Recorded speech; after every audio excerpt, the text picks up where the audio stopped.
Okay, now in 26 number, in triangle ABC, D is a point on BC.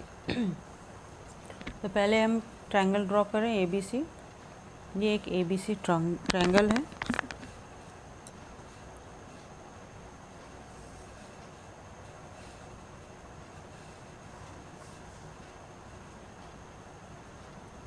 ABC एक हम triangle draw कर लिए. ठीक है, ABC.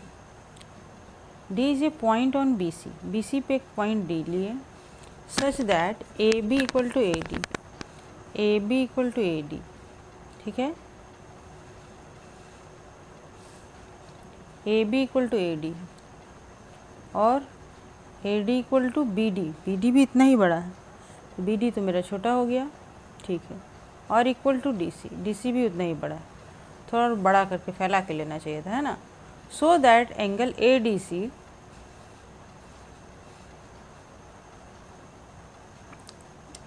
Angle is to angle C. This to angle का ratio 4:1 है. कैसे निकालेंगे? देखो, ये तीनों साइड इक्वल है, इसका मतलब क्या होगा, ये इक्विलेटरल ट्रायंगल है और ये तीनों एंगल 60 डिग्री का होगा. तो जब तीनों एंगल 60 का हुआ तो ये कितना का हुआ, 180 माइनस 60, ये 120 का हुआ 120 का. और फिर ये दोनों साइड इक्वल है तो ये दोनों एंगल आपस में इक्वल होगा. और ये दोनों एंगल को अगर x मान लिए तो x क्या होगा, 180 minus 120 equal to 2x. That means 30 and 30. ये 30 हुआ और ये 120 हुआ, तो 34 जा 120 हुआ, हो गया ना. चलो इसको हम लोग बनाते हैं. Proof.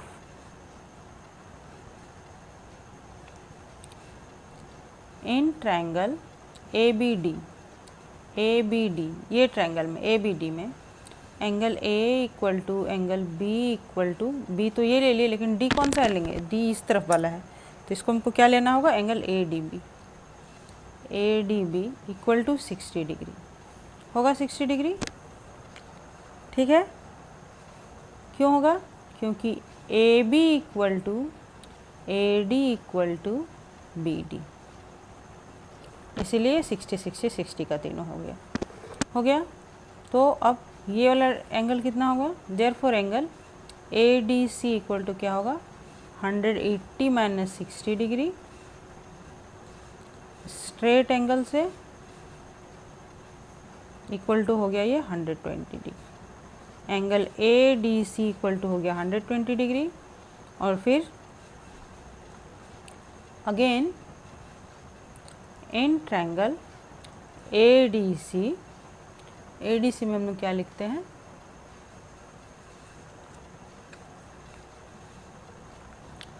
Angle DAC equal to angle DCA equal to x अगर हम मान लिए, लेट x. क्यों, क्योंकि AD इक्वल टू DC ये भी गिवन है. ठीक है, AD इक्वल टू DC दिया हुआ है, तो इसलिए इसको हम x मान लिए. तो क्या हो जाएगा,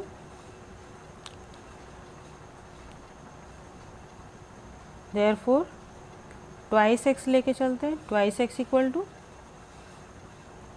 180 माइनस 120 डिग्री. इसको शॉर्ट में लिख दिए एंगल सम प्रॉपर्टी से.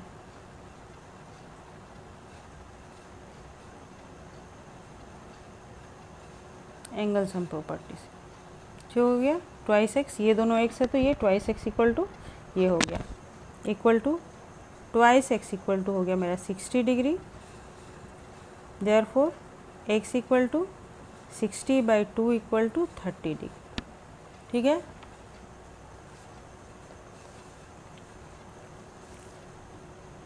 To X equal to 180 minus 120 angle sum property से. तो twice x equal to 60 degree, x equal to 60 degree by 2 equal to 30 degree. ये 30 डिग्री निकल गया x का वैल्यू. और x क्या है, x मेरा ये है ना. Therefore angle DCA equal to 30 degree and angle ADC equal to 120 degree. Therefore angle ADC by DC DCA ही मेरा क्या है, यही एंगल C है, by angle C equal to 120/30 क्या हो जाएगा, 3 4 जा 12 equal to 4/1। Hence angle ADC is to angle C equal to 4:1। Proved। हो गया, समझ में आ गया, क्लियर है सब पूरा से अच्छा से, okay okay. Now 27 number, using the information given in each of the following figure find the value of A and B. A and B का वैल्यू निकालने बोला जा रहा है। तो इन फिगर 1 लेके चलते हैं। ए सी, ये सवाल हम बनाना शुरू किए और ऑन करना भूल गए थे, तो यहाँ तक हम बढ़ गए तो हमको दिख रहा है कि वीडियो ही ऑन नहीं है, ठीक है। तो चलो कंटिन्यू करते हैं। तो ए सी ई इक्वल टू क्या हो रहा है, C A E equal to A E C equal to x.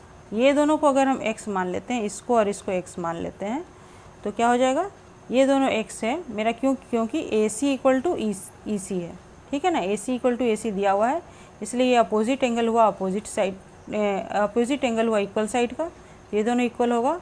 और अब x plus x 60 degree, x plus x 68 लेते हैं तो ये 180 होगा एंगल सम प्रॉपर्टी से।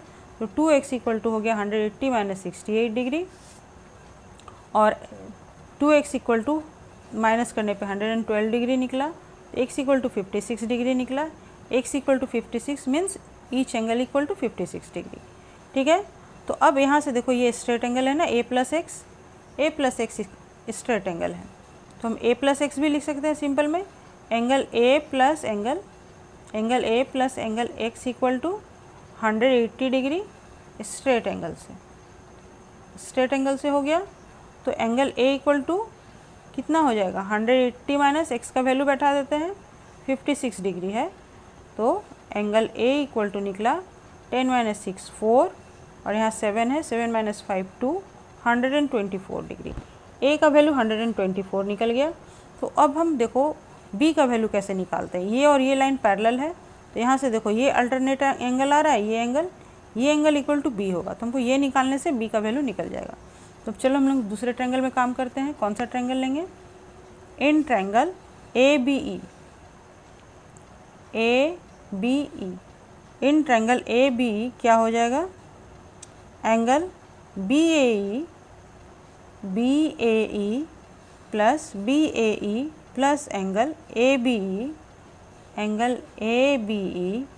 Plus angle BEA equal to 180 degree angle sum property से होगा ना।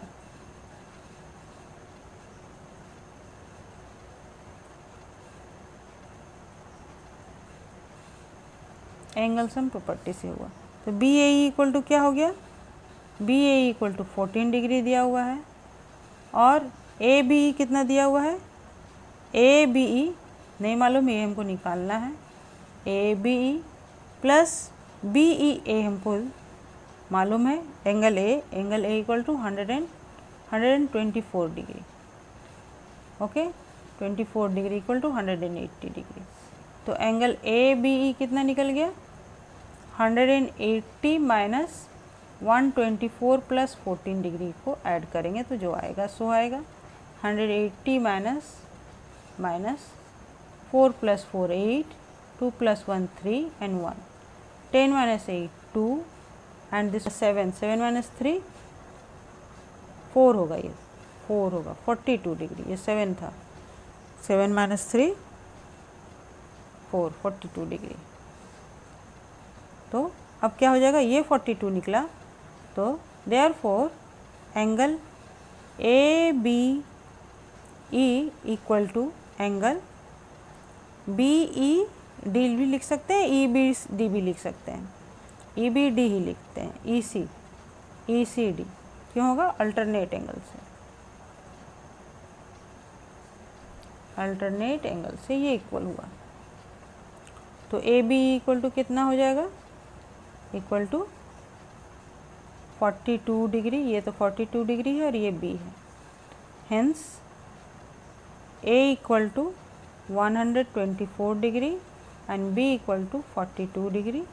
ये मेरा आंसर हो गया।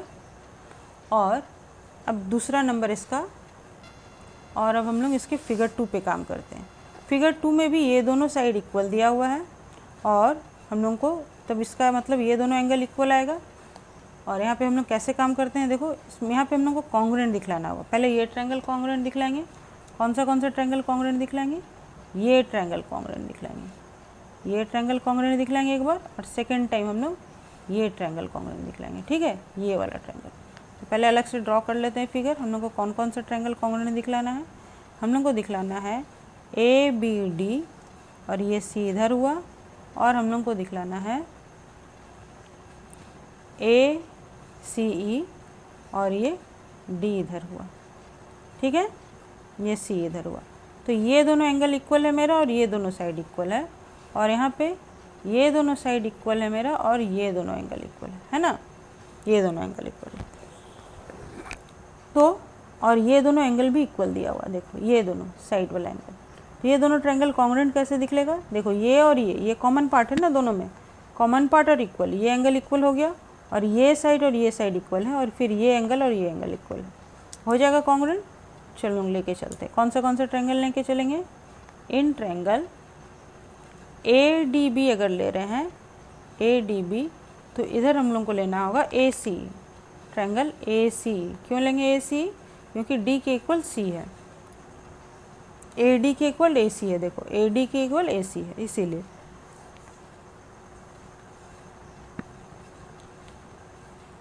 तो पहले इक्वल साइन ले लेते हैं, AD equal to AC given है। और उसके एंगल ये एंगल कैसे दिखलाएंगे, एंगल BAD इक्वल टू क्या होगा, angle BAC plus angle CAD होगा। और BAC को हम क्या लिख सकते हैं, BAC इक्वल टू मेरा है EAD, है ना, equal to EAD plus angle CAD। क्यों, क्योंकि दिया हुआ है BAC equal to angle EAD given, equal दिया हुआ है। और यही क्या हो गया, ये दोनों जुट करके क्या होगा, EAC, एंगल EAC हो गया। Therefore angle BAD equal to angle EAC हो गया। पहला तो ये था ही, दूसरा इक्वल हो गया, और तीसरा क्या है, तीसरा एंगल है ये, तीसरा है angle ADC equal to angle AAC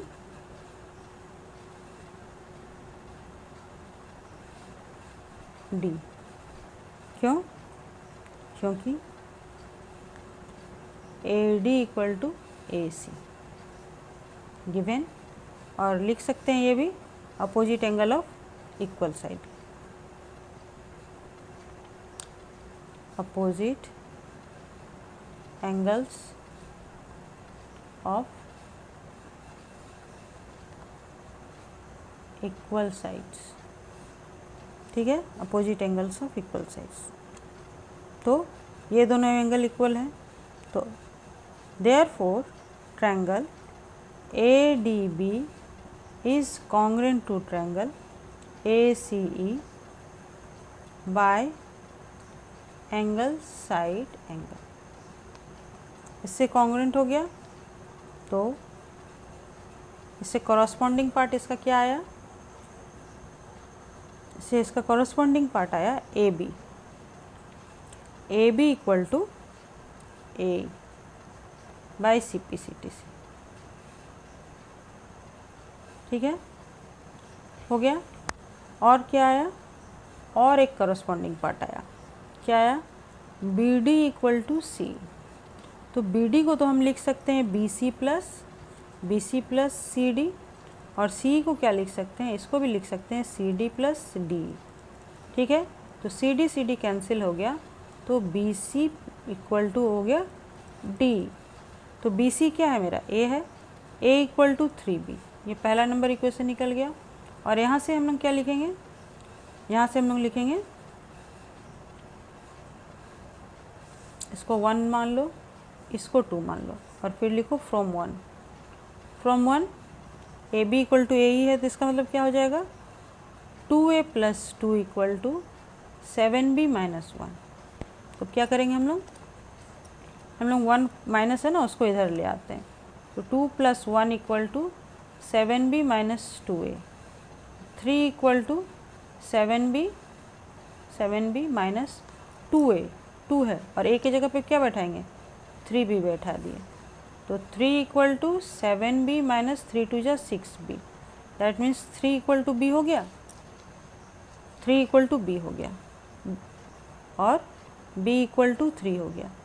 then from 2 a equal to 3 into b था ना, तो 3 into 3 equal to 9, hence a equal to 9 and b equal to 3, ये मेरा आंसर हो गया। ओके।